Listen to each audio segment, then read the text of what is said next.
রাজনীতিতে এখন যে ধরনের তর্কগুলো হচ্ছে, বিতর্কগুলো হচ্ছে, অনেকগুলা তর্ক বিতর্ক আছে খুবই সিলি টাইপের, মানে খুবই ছোটখাটো বিষয়, বাট সোশ্যাল মিডিয়া প্ল্যাটফর্মে এগুলো নিয়ে মানুষ মজা নিচ্ছে।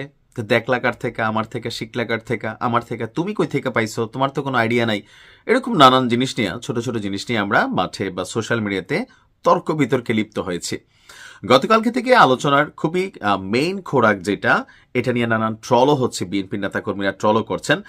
আপনারা কি বলা হয়েছে, জনাব তারেক রহমান তিনি যখন বাংলাদেশে আসলেন, আসার পরে একটা বাসে চড়ে এয়ারপোর্ট থেকে তিনি বিভিন্ন জায়গায় গেলেন।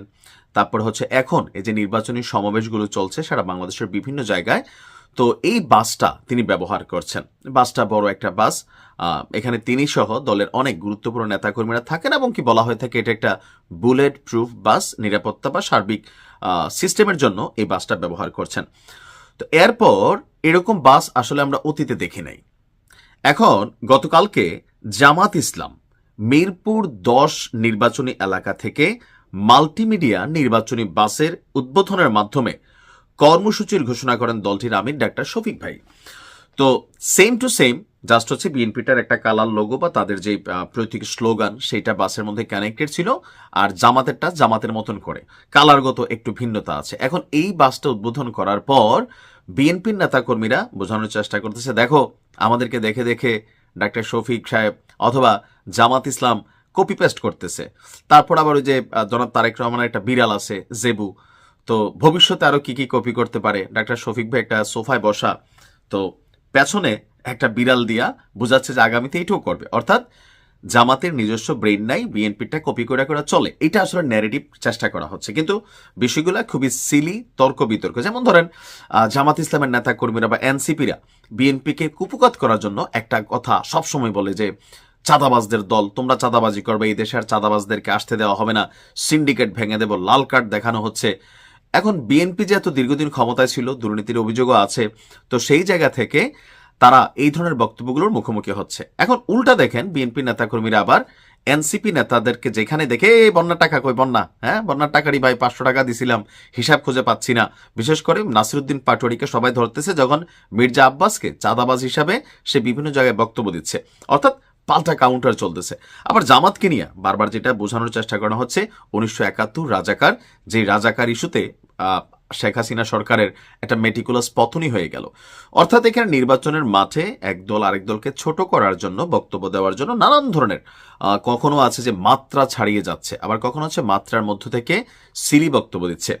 তবে বাস নিয়ে যখন সোশ্যাল মিডিয়া প্ল্যাটফর্মে একটা সমালোচনা শুরু হইল, তো তিনি আবার ডক্টর শফিক সাহেব তিনি আবার একটা ভিন্ন বক্তব্য দিয়েছেন এই বাসটা নিয়ে, যে এই বাসটার আসল উদ্দেশ্য কি।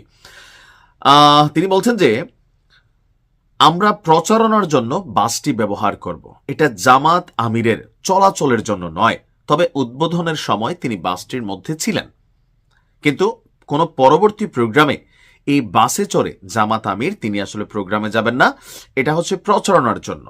অর্থাৎ এখানে জামাতের বিভিন্ন নেতাকর্মীরা থাকবেন, সারা বাংলাদেশে হয়তো বাসটির মুভমেন্ট থাকবে, কিন্তু জামাত আমির নিজে এই বাসটা চড়বেন না, যেমন তারেক রহমান নিজে চড়েন। তিনি বলছেন যে আনুষ্ঠানিকভাবে প্রচারণার জন্য আমরা এই বাসটির উদ্বোধন করেছি। আমরা এই বাসের প্ল্যান করেছিলাম গত নভেম্বর মাসে, আমাদের নির্বাচনী ব্র্যান্ডিং কালারের আলোকে। কপি করার কোনো কিছু নেই, নির্বাচনের শুরু থেকে আমরা এই ব্র্যান্ডিং কালারটি ব্যবহার করছি, আমরা কপি করিনি, বরং আমাদের নির্বাচনী ব্র্যান্ডিং কালার কপি করেছে। অর্থাৎ বিএনপি জামাতের এই পরিকল্পনাটাকে কপি কইরা তারা মাঠে নামাই দিছে, অর্থাৎ তাড়াহুড়া কইরা বিএনপি জামাতের আগে তাদের যে প্ল্যানটা এটা মাঠে নামাইছে, কপিরাইটটা আসলে জামাতের, তিনি এটাই বলছেন। এখন আসলে সত্য মিথ্যা যাই হোক, এখন ছোট ছোট আলোচনা থাকবে, রাজনীতি, নির্বাচন, জমজমাট, এখানে প্রতিপক্ষ পাল্টা প্রতিপক্ষ, অনেক বক্তব্য থাকবে। তবে আমি মনে করি সবকিছুর পরে শালীনতা থাকা উচিত, কোনো সহিংসতা, মতবিরোধ থাকবে, এটাই তো সিস্টেম, তাই না? ক্ষমতা বড় মজার জিনিস, কিন্তু এ নিয়ে কখনো কোনো সহিংসতা, যেমনটা শেরপুরে ঘটেছে, আরো অনেক জায়গায় ঘটেছে, বা ভিপি সাদিক কায়েম তারেক রহমানকে যেই ভাষায় আক্রমণ করেছে, এগুলা শিষ্টাচার বহির্ভূত, এগুলা রাষ্ট্রের মধ্যে অস্থিতিশীলতা তৈরি করবে। ক্ষমতা যার ভাগ্যে আছে সে ক্ষমতায় যাবে। আমাদের সবার উচিত যার যার জায়গা থেকে সবকিছু ব্যালেন্স মেনটেন করে কথা বলা। ভালো থাকুন। আসসালামু আলাইকুম।